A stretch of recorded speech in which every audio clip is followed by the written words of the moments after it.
Hi there. Welcome to my review of Disney and Pixar's Soul. So, I am a massive, massive Pixar fan. I've seen every one of their films to date, and it was kind of weird seeing one from the comfort of my own couch for the very first time, as opposed to seeing it in theater, because I always go to the theater to see all these ones. So, I kind of wanted to talk about Soul a little bit, and in particular, the one really big issue I had with the movie. Maybe I'll do a ranking one day of all the films, but for me, I would say the movie was fine. It was kind of in the middle, maybe more towards the bottom of their films that I enjoy.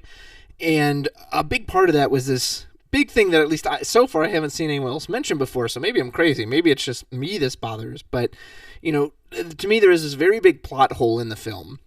And I don't even know if plot hole is the right word for it, because I don't know if it technically counts as a plot hole, but I'm not sure what else to call it, a big inconsistency of the film or whatever.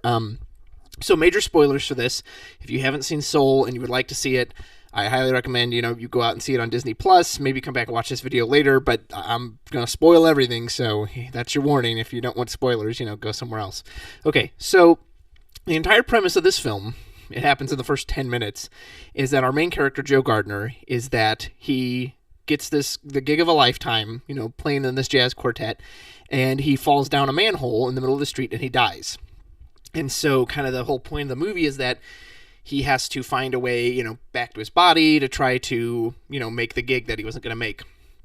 And here's my big issue with this is that I don't think he actually died. And normally I'm not the type of person to get hung up on like little technical issues like this, but it's the crux of the film. Like nothing in the film can happen because of that. He has the entity Terry, I don't know, for whatever you call him, chasing him down, because they're saying he escaped death. He was supposed to go to the great beyond, and then he got trapped into the great before.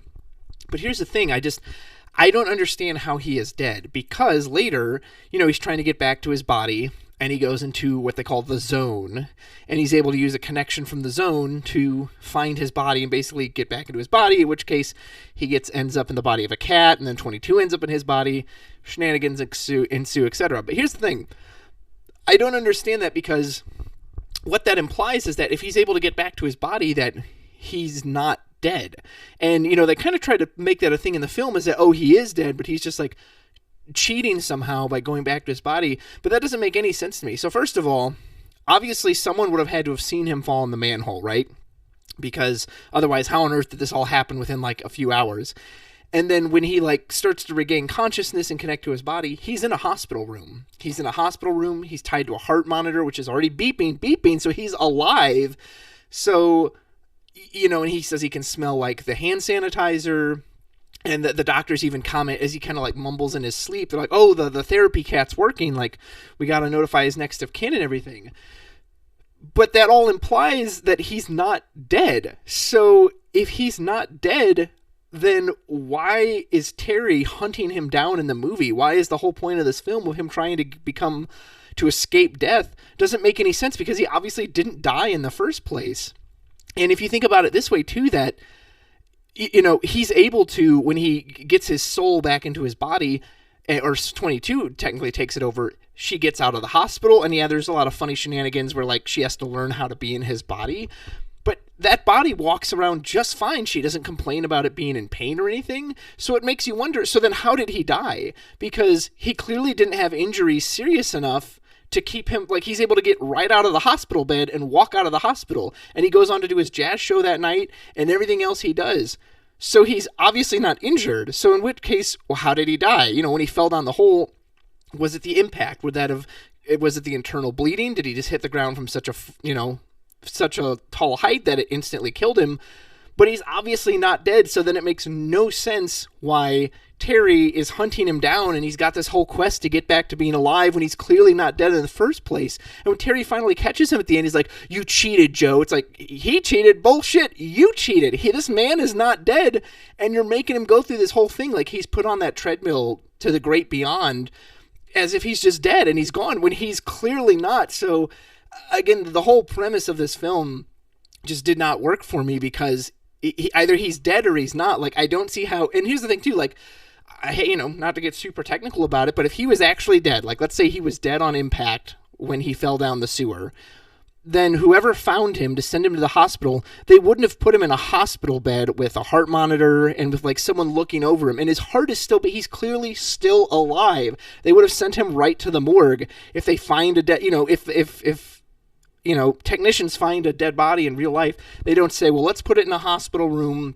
and we'll hook it up to an IV and all these things to take care of it. No, it's dead.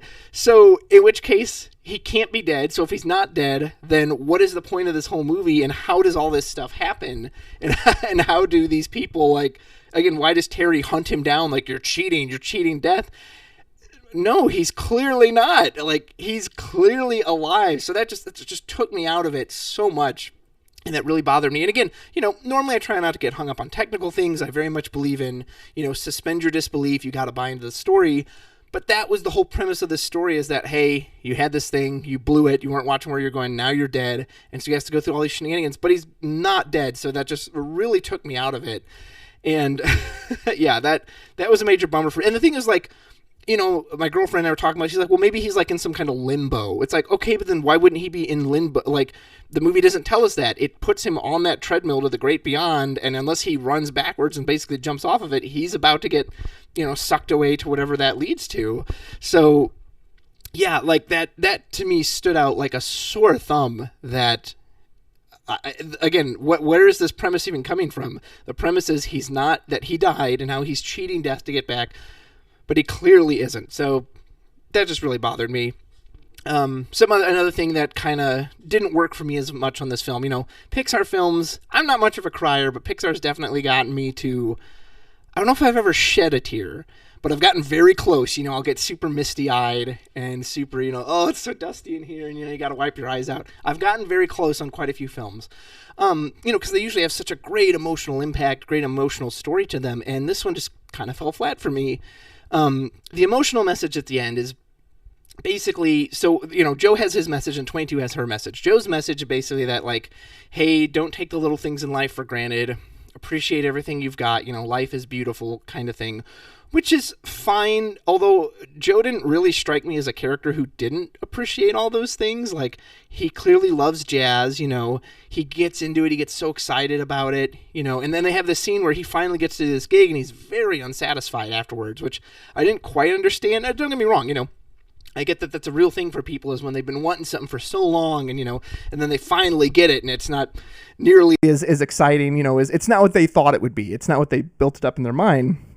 And that makes sense. If you think of a hill as a journey and the top of the hill, it only takes you 1 second to be at the very top of the hill and now the journey's completed. Whereas that entire time climbing it, that is your journey. So that takes much longer. So while I do understand that, it then leads Joe to this place where, he's playing piano in his apartment and he's kind of reflecting on all these things in his life.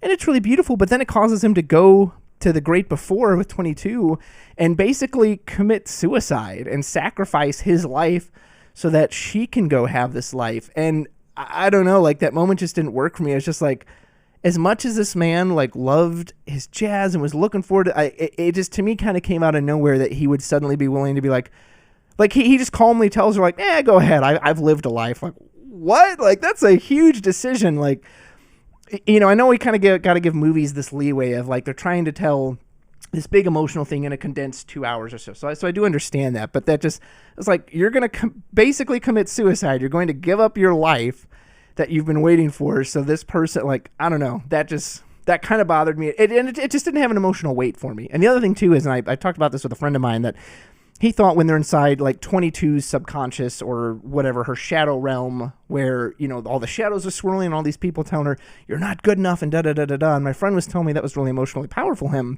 for him. But I didn't think that was the case, because, so my issue with that scene as far as 22 goes is 22 is shown from the very beginning that, like, I don't want to be alive. I don't want to be born. Like, why? Earth is where you go to get your dreams crushed, to get your life crushed, which was, I think, very kind of poetic in a way.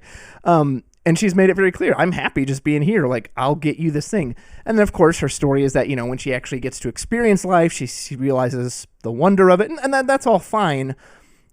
I have no problem with that. My issue is that again, when she's in this shadow place and she's thinking of all these mentors she had, and she sees Joe's shadows, and basically, oh, I'm not good enough, and she's telling I'm not good enough, and all these people told me, I was bad, and da-da-da-da. And my issue with that is that they specifically show that 22 is the type of person that sabotaged her time with all these mentors. When she gets paired with Joe, one of the first things she says is, I'm going to make you wish you had never lived or never died. I think it was never lived. And it shows like a little montage of her with like Mother Teresa, and she's purposefully annoying these people. She's like going out of her way to frustrate these mentors because she doesn't want to be born. Okay, that's fine. That makes total sense as a characterization that, yeah, she doesn't want to be born. She doesn't want to live. So of course she's going to do whatever she can to keep that from happening. That's totally fine. But then the film tries to kind of have it the other way at the end that like, oh, all these people told her she wasn't good enough. And like, well, no, she went out of her way to make sure she wasn't good enough. She, in the middle of the film, when she's in Joe's body, like basically steals his body. She sees the little helicopter thing fall on her hand and she's like, I can't give this up now. And she runs away with his body. I get it. She's scared, emotions, and that's all fair. But she still had a deal with him that she's now, reneging on, that she's going back and say, no. And she runs away with his body and causes more mayhem for him. So the thing is, again, you can have a character who changes and grows through experiences. That's fine. But for them to like, as the emotional, like home run of the story at the end, to be like, hey, this character that caused trouble for herself and trouble for the people around her and went out of her way to make it so that no one could help her, now feels really bad. And I'm supposed to feel really bad for them because, oh, nobody said I was good enough. Well, of course no one said you were good enough because you went out of your way to make sure that they didn't like you and so that they wouldn't pass you on. Like, especially compared to the ending of like Coco or something, where the whole theme of that movie is, don't forget who you are, remember your family, honor them. And then he literally plays the song of Remember Me. Like, that gets you right here. But the Soul ending, I just didn't care for at all. So that was another reason I just didn't think Soul really lived up to Pixar standards. Now, I don't want to make you think I hate the movie or anything. The Great Before is, as usual, Pixar is just so creative as a company. I loved the very abstract designs of, I call them the entities, of, all those people, and they had the weird curves and straight lines, and like their bodies looked so interesting.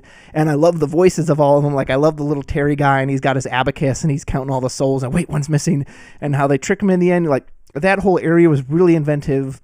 I like the idea of how, again, they gave people personalities, and I think they send like a bunch of them into the self-absorbed one. They're like, hey, you 20 go into self-absorbed. And they're like, we should probably stop sending so many people into that one. Very funny. The film had really good laughs, very creative. The animation is great. I mean, duh, right? It's Pixar. Like, is there a Pixar film that exists where you're like, wow, that animation really wasn't very good? So that was really good. I enjoyed that. I almost kind of wish... I almost I liked the story of Joe as like him really wanting this gig and him, really going for it. And then I think that's kind of what they were going for with what the singer, I think her name is Dorothea Williams, says to him at the end, which tells him the story of the fish in the ocean. And again, this idea of like when you get so focused on something and so obsessive about something, you kind of forget about everything else. But again, Joe didn't really strike me as that person. He still goes, talks to his mother. He still teaches his kids. He still clearly cares about his students. Like, he didn't strike me as this kind of person who just became so obsessive that he was mean to other people or he ignored other things. So again, that message is, I think, could have been a little stronger as far as driving that character home. I was very relieved the cat thing, man, when he got into that cat body, I was like, oh no, is this Brave all over again? Where like he's going to be stuck in this animal body for the whole thing. But I'm glad that didn't pan out. So overall, I just kind of want to give my thoughts on it and just, again, how that main plot point just really took me out of the film, because again, that's what the whole movie's about. Very creative, as Pixar stuff normally is. That part of it was great, funny, some great inventive on-screen action, which I really appreciated. And it didn't have the emotional punch that, I think some of their greatest films ever. So I would definitely put it in the middle or lower on my ranking list. But yeah, so that's what I thought about Soul. Let me know what you think. Hope you enjoyed it. And I will talk to you later. Take care.